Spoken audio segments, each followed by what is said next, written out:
After a Steelers win in Las Vegas, it is Madden and Benz Unfiltered with me, Tim Benz, and Mark Madden from 105.9 The X and Trib Live. You can check me out Monday through Friday at Breakfast with Benz. The Madden Monday podcast where Mark and I recap the game against the Raiders is up already. You can find that online. We are brought to you by Bella Construction with 27 years of experience, specializing in roofing, siding, windows, and doors. Their large purchasing power means unbeatable prices and top quality. For a free estimate, call 724-515-5163 or visit mybellaRoof.com. Bella Construction, where quality and affordability meet. Call them as the weather starts to turn, starting to get cool outside. So if you need new windows and doors, now is the time to call mybellaRoof.com. Mark, the Steelers 4-2 like they were last year. Are they in better shape than they were last year or not? Well, first off, Tim, football is my game, but winning is my business. Are they in better shape than last year? I think they're about the same. I don't see them as a good team. I don't see Fields as a good quarterback. I think if you look at Fields' passing lines, most of them are markedly similar to Kenny Pickett, like a buck 40-something, a buck 30-something. The difference is he can run better. I'm not sure that means less sacks. He runs himself into trouble sometimes as well, but mostly the work he does with his legs is pretty good. That said, I would go to Russell Wilson. Might as well skip right ahead to that question, right? Because you brought him in to be QB1, so you need to find out. And Fields is playing, I think he's playing terrible these last 2 weeks. But he got the dub, as the citizens are fond of saying. And so I know the temptation for Tomlin will be to just keep him in there, but will that get you any further in the long run? Will that work when the big kids show up at the playground after the bye week? And I don't think it will. Now, I'm not sure Wilson will be any better, but don't they need to find out? That was my thinking the first few weeks. I kind of thought that if Wilson would be the quarterback, it would look like this, maybe a different route to getting, struggling to get to the mid-20s to win games. This is a little bit of a fluke because of all the turnovers the Raiders gave them. You almost never see the Steelers get to 30, and there are weird circumstances as to how they did, like the officials keeping some of those drives alive for Fields. Boy, would we be having a different conversation if it weren't for the refs working in the Steelers' favor this time around. I think, to go back to your point, Mark, about what Tomlin does, I think he does stick with Fields, and I'm dying to see how he twists himself into a pretzel to explain it at his press conference tomorrow, because I don't think they have the injury to fall back on. He was healthy enough to dress as the number 2. That means to me he's ready to play, and if he's ready to play, then you have to tell Russ he's not starting, and you have to adjust the depth chart.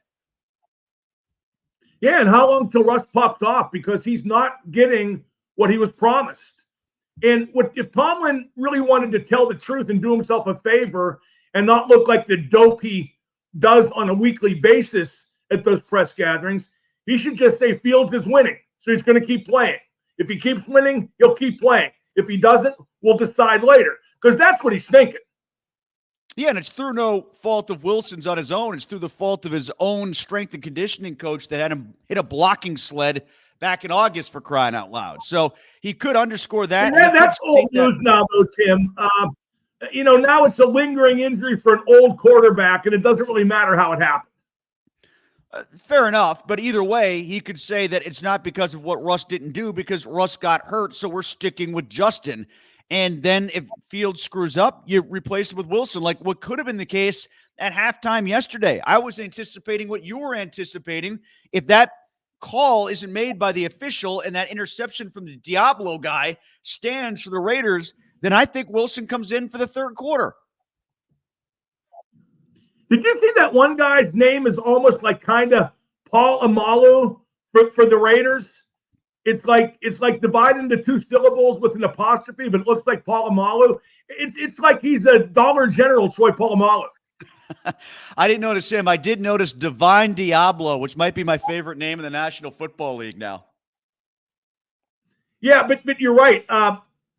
They say that calls like the Steelers got in their favor even out over the long haul, but in the short haul, they gave the Steelers the game yesterday, and all 3 of those, the roughing calls and the illegal man downfield calls were very, very borderline. Although the roughing calls within context of what the NFL seems to be demanding to protect the quarterback, I guess I can see it.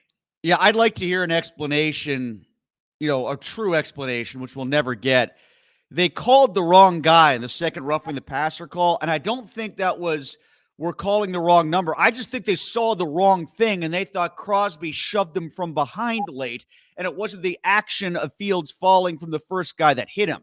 I think they screwed up what they saw on that, not screwed up the number announcement. On the first one, I don't know what else that guy's supposed to do. He's got his hands out so as not to fall with his full weight on him, but what's he supposed to do, levitate? I know the NFL is really powerful. They can't defy gravity, for crying out loud. Well, first off, don't be so sure.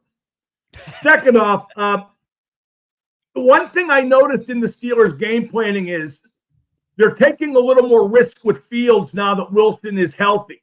Because if he gets hurt, they got another, starting level quarterback to put in. Although I thought Kyle Allen in his 2 snaps probably is the best quarterback play the Steelers have gotten all season. Here's a little bit of a myth, though, Tim.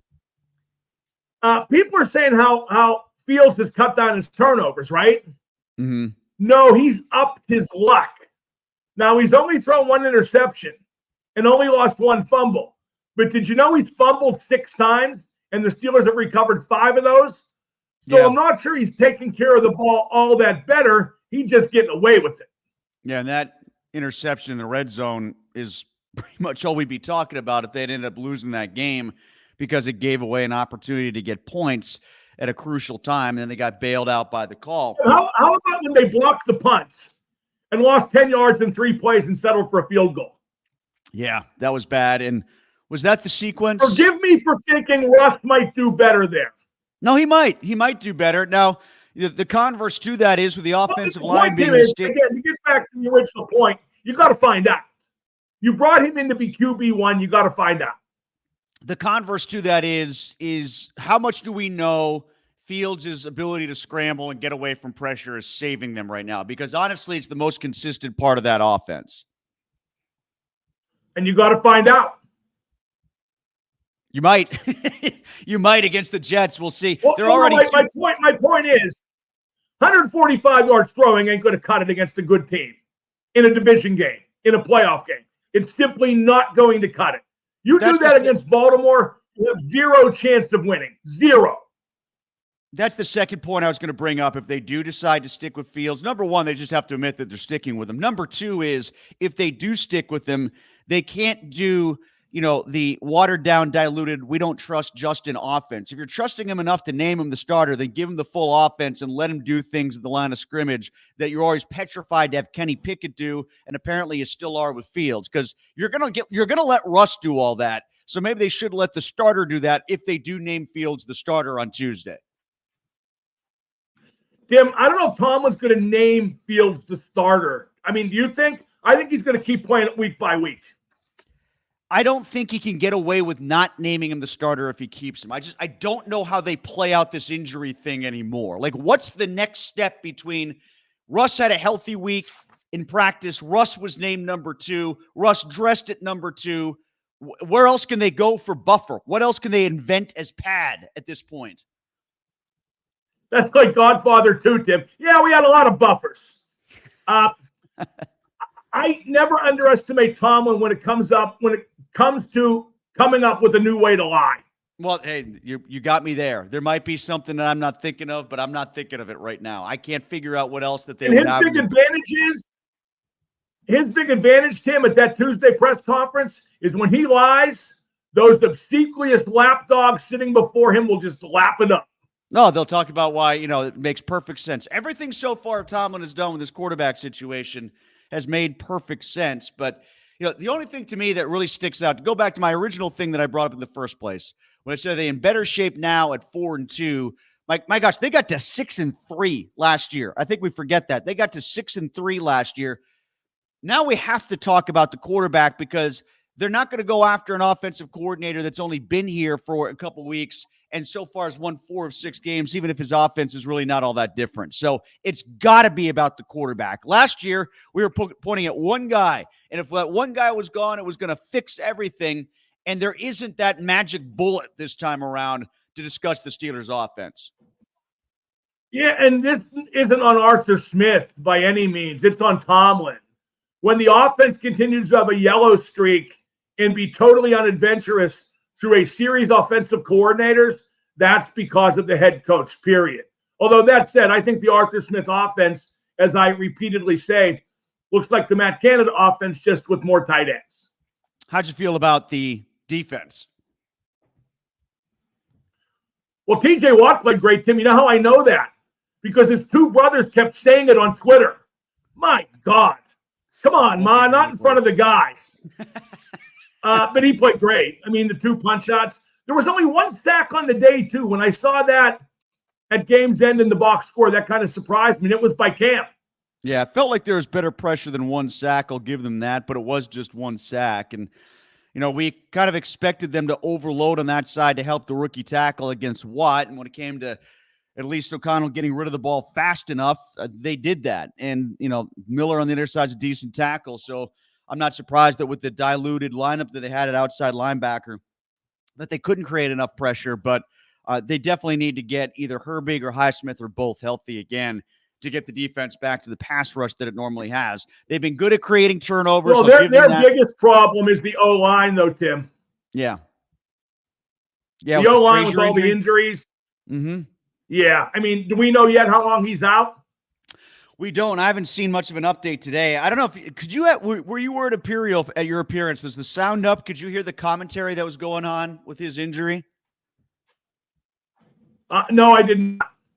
So Charles Davis, the color commentator on the broadcast of the Iron Eagles, like, "Oh, Zach Frazier is one of the toughest guys that you're going to find. He'll be out there. He'll be back out there." I'm like, he might have broken his leg. Like, this might not be a toughness quotient for the guy. I don't know if he can just be tough to get out there. I mean, part of it, the reason we talk about how tough he was is because he bear crawled off the field when he broke his leg once before. Like, this could be just a bad injury. It's not about toughness. I don't know if it's structurally sound enough to stand. I mean, at least he walked off.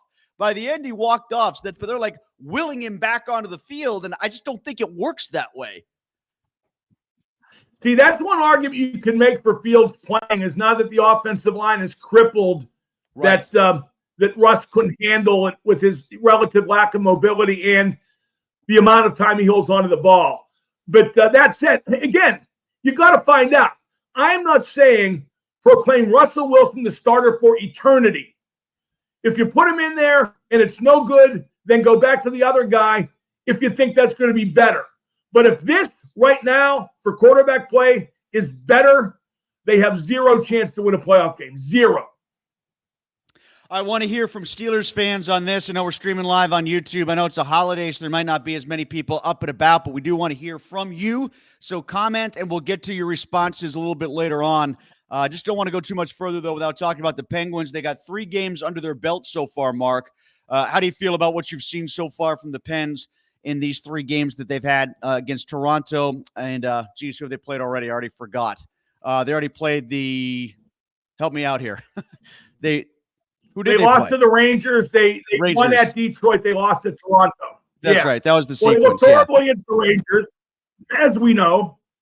They were mediocre at Detroit, but they got that flurry of 4 goals in 11 minutes.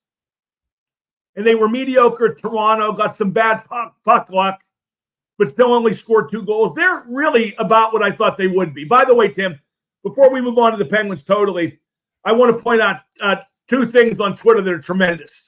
What's that? One is people are calling Justin Fields R. Lamar. R. Lamar. Like, well, that's hilarious. And first of all, it's not true, but that's hilarious because all Steelers fans do is crap all over Lamar any chance they get. Now they got a guy who is the discount version of it, and they're proclaiming it as such. That's really typical.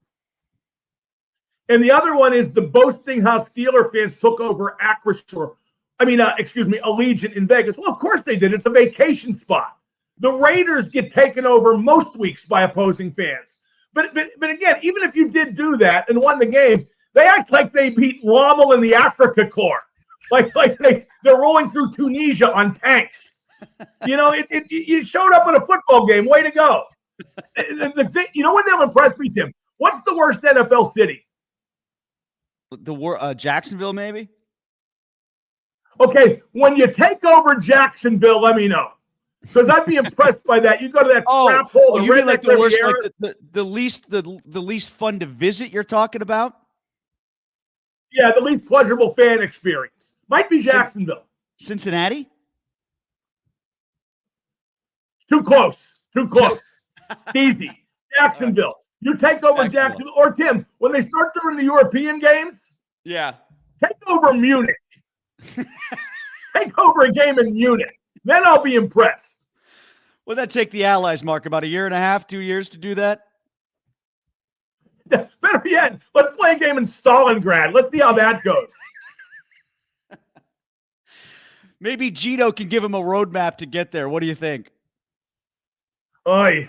Anyway, Tim, Penguins. By the way, I'm sorry. I caught your disease. I caught your disease of not being able to remember the opponents as soon as the game is over. I think I caught that through you online here. I couldn't remember who they played already. I do that with the Steelers all the time. I have in my studio now, on my show format, I list the Steelers games so I can glance down.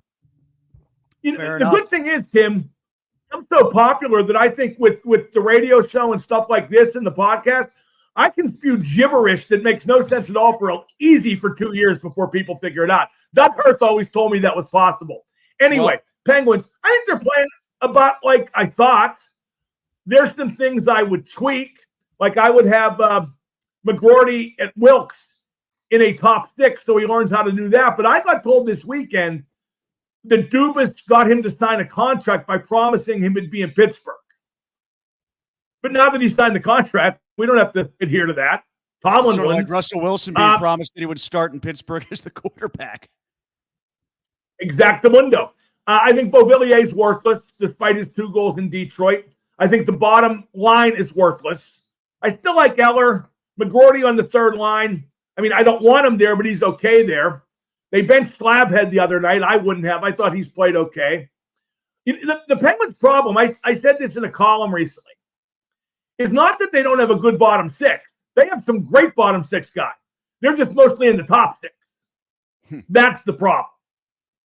Yeah, and that's sort of where their talent distribution is. The goaltending is getting a lot of conversation too. And Blomqvist, I think he anticipates well, Mark. I think he's got a good read and feel for the play. That's my first blush look at him after a couple times on the ice. And I don't know if you feel the same way, but I got the impression that you want him to start again tonight against the Canadians, right? I would, yeah. And I would get Ned in there as soon as I can. And I would just put Jari on the pay no mind list because to me, he's done. He's only started one of their last 16 games. I liked it when Sully said to the media, "You're reading too much into this. We think Tristan's a good goalie." Well, you couldn't think he's too good if he's only started one of the last 16 games. I think Sully's tired of him. I think the players are tired of him. He lost some of the dressing room last year when he blamed Pedersen for a goal on ice and visually. And also when he didn't react strongly to losing his job. He didn't battle in practice, didn't try to prove anything. I'd get rid of him as soon as I could and keep half his salary if I needed to. I know that's easier said than done, but maybe all you need to do is fool one team, Tim. Here's the story. Stay with me on this because it's kind of convoluted and involves Liverpool. And I know people kind of roll their eyes and say, he's going to talk about Liverpool, but there's a connection here. In a Champions League final in 2018, Liverpool lost to Madrid 3-1. And their goaltender, Loris Karius, played horribly, let in 2 bad goals, including one that he threw off a Madrid player into his own net. And afterwards, everybody was saying the right things. Oh, we have faith in Loris, blah, blah, blah. Next year, blah, blah, blah. Great young goaltender, blah, blah, blah. That's the players, the manager, the media, the fans. Jamie Carragher, who is a former defender who does TV, he said, Loris Karius will never play for Liverpool again. The fans don't trust him. The players don't trust him. The manager doesn't trust him. And there's no reason to trust him after that game he can't ever play for Liverpool again because that's how this team is. Guess what, Tim? He never played for Liverpool again. The minute Jari coughed up that goal, that turnover in overtime to the Islanders in that playoff series in 2021 and lost the series, they should have got rid of him right then and there. They should have realized this guy ain't for us. Well, why then do these coaches, Sullivan and Tomlin, protect these players that they're trying to make examples of at the same time? I just don't get that. Like, if you're not I do get that. I do get that. There's no need to take your dirty laundry out in the public eye except as a last resort. But nor should you lie about it. Nor should you talk about snap management in Tomlin's case. Just say it's an internal matter. We'll deal with it. By the way, all you need to say. I would respect that a lot more than the lies. We didn't talk about him, but Pickens was lousy yesterday. Tim, I never cease to entertain myself when I write my columns. I described one situation the Steelers faced as the catch-22, and I said, don't tell Pickens that's way more targets than he gets. There's almost as many drops as he had yesterday, though. I had him for at least 2, if not 3, depending on how you want. And again, they didn't involve him early. They didn't involve Pickens early, like Ben suggested. They like if you're going to have a diva wide receiver, which the Steelers constantly do, at least know how to manage it, and they don't. And they didn't get Roman Wilson involved either in his first game dressing. I don't know what the story is there. Have you heard anything? I haven't heard anything. No. Maybe they just got him and realized how little and how insufficient he is on the NFL level as opposed to what he was in college. I don't know. I mean, I would kind of hope there's something more than that there. If you are going to take a risk on a smaller player to do something, well, then let him play it out. But now you're just treating him like you treated Calvin Austin in the first place. And why would you bother replicating that? Tim, if you really look at their last several drafts, they have done a terrible job. A terrible job. All right, let's get to some comments here. This one comes from Eric. If By those the way, Broderick Jones was terrible yesterday. And that's because they finally convinced him he stinks. Good job, Steelers. Oh, you know what we didn't talk about is Pitt. What do you think of Pitt being undefeated still in that game and how it went down against Cal? Well, I actually think that it was good to win a game where Holstein struggled and where the defense had to pick it up. Because you have to win games like that eventually, and now they know they can. They won't panic if Holstein has another bad game, and he was bad, wasn't he? Yeah, and you know what? It's kind of funny to me that they jumped in the poll the way that they jumped after everybody was saying they got no respect, and then they didn't play particularly great against Cal, and Cal managed to miss a kick that basically kept Pitt undefeated, and they jumped up 2 more spots. But I suppose that's circumstantial. Maybe you could say the same thing about Penn State going up against USC and moving up because of the Alabama-Oregon outcome, which, by the way, might have already been the game of the year in college football. All you need to know about how bad college football is and why I'm not interested was Cal played Pitt, Penn State played Southern Cal. They were both conference games. Southern Cal doesn't play Cal. Pitt doesn't play Penn State. And West Virginia plays Iowa State again. Yeah, although that one maybe we're getting wait used to. till the politicking gets involved, Tim, in picking the teams for the 12-team tournament. Wait till Army makes it because they're a good brand name. Let's get to Eric, who says if those calls go against the Steelers, then Steelers fans collectively, their heads explode and they stage a revolt against the National Football League. Absolutely. If TJ Watt gets flagged for those 2 roughing the passer calls, it's fixed. It's rigged. They hate the Steelers. You would have seen that all over. It's all we'd be talking about right now is the state of NFL officiating. Tim, is my internet that bad? I'm getting he looks like they are dubbing in my voice like a Japanese movie. If that's true, that's great. I love those movies. Yeah, you might have to reset your router or something like that. It looks to me like you're lagging. Your voice is coming through crystal clear. It's just not timing up with your mouth, and your picture is fuzzy. Well, next week. Let's shoot for next week. Josh says, anyway, so far yeah, go ahead about the officiating. Well, within the context of what they want to do to protect the quarterbacks, those were good calls.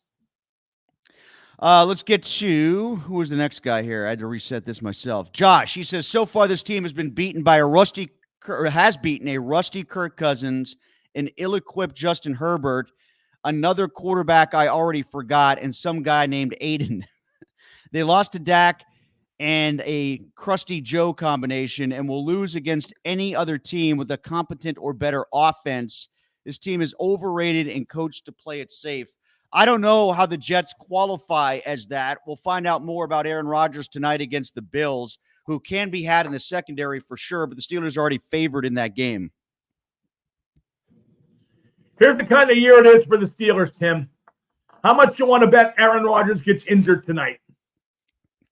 I'm sort of anticipating that, actually. I was thinking that when I was looking at the gambling line and saw them favored already by 2 and thinking I might want to get in on that in case something goes wrong with Rodgers. Yeah, I bet the Steelers win the next 2 games, and I'm still going to say they stink. This one comes from Robert. If they're not going to go with Russ, who's the more polished passer? Who will be the Steelers' QB next year? Fields is struggling to throw the ball accurately. I can answer that by saying, as far as who the Steelers quarterback is next year, I do not care. Somebody else? Hopefully they'll lose the rest of the games and draft somebody, because that's the only way out of this mushy middle. You know, that one sequence, and I can't remember what set it up, what play it was from the Raiders that set it up, but when he threw the ball errantly 3 consecutive times, like he looked like Rick Ankiel out there. Like, he completely lost the strike zone and had no. Another play that people were talking about was Calvin Austin. Now I get it. Hey, who am I to talk about anybody being too short? That's a tough pass to throw to a guy with a catch radius that small, but you probably have to throw a little bit more air underneath it for Austin to run under. And I'll give you one more. How about that pass to Jalen Warren that almost turned into a fumble because he threw a bullet from 3 feet away at his face on what turned out to be a lateral? That's because Field stinks, Tim. And not only that, when we're talking about the combination of Fields to Austin, good golly, that just tells you all you need to know. This guy points out something I put in my first call piece today. I saw this happen late last night. Casey DeSmith had a shutout for Dallas yesterday. That team so far, they've shut out 2 of their 3 opponents to this point. I think they're outscoring the opposition something like 11-3 or something like that. Dallas is real good, but I have no faith they'll win again. They'll win. I keep picking them to win, and they never do. Hockey, all the sports, Tim, there are no good teams in any of the sports. No great teams, certainly. Like the NFL, you turn on the average game, it's going to be crap. Now, there will be exceptions like that Baltimore-Cincinnati game last week, and Baltimore and Washington yesterday was pretty good. But most of the games are just crap. Jay says the Pens are generally weak on defense. Would it be a wise move to re-sign Pedersen? I don't think he really moves the needle and could fetch a decent return at the deadline. That last part, that is exactly what will happen and why they're not signing Pedersen. They will trade him at the deadline. This team's going nowhere. I mean, they're not going to win a cup. I think we're all in agreement on that. So you don't keep everybody around that helps you not win cups. You have to move on, and they'll move on from Pedersen, which I think has him kind of ganked, but that's too bad. Frank says Baker did just fine beating the Steelers in a playoff game. Yeah, I do remember that when we're talking about opposition quarterbacks. Richard says Bloomquist so far looks positionally sound and doesn't implode in the net the way Jari does. Jari is so lackadaisical in his approach, you wonder if he actually cares. Well, that reminds me of what happened one time on that 70s show, Tim, when Kelso accidentally lit Jackie's couch on fire. And Jackie questioned whether Kelso really loved her. And Fez said, "Oh, Jackie, Kelso loves you. He's just stupid." I think that's the case with Jari. I just think he's dumb. All right, Mark, so what do we have going on today on your show? Sidney Crosby was a hit last week. I know that. What about what do you have going on today on your program? Just the stuff we've talked about now, only for longer. We'll talk a lot about the Jari debate. You know, of course the Steelers, but a lot about the Jari debate, which to me isn't a debate, but to them it is a debate, and they'll make the wrong decision in that debate. just the Steelers stuff is, to me, really intriguing because I think they very visibly aren't very good. But all people see is the record. All people see is the W because you rubes out there want so badly to fool yourselves by way of a happy ending. You want a happy ending, go down to the massage parlor. You ain't getting one from the Steelers. All right, that'll do it for us this week. We're back next week, brought to you by Bella Construction, Hopefully, mybellaRoof.com. Tim, hopefully with my voice, like, see, I think it looks normal to me, but we should remember history shows again and again how nature points out the folly of men. This is Madden and Benz Unfiltered.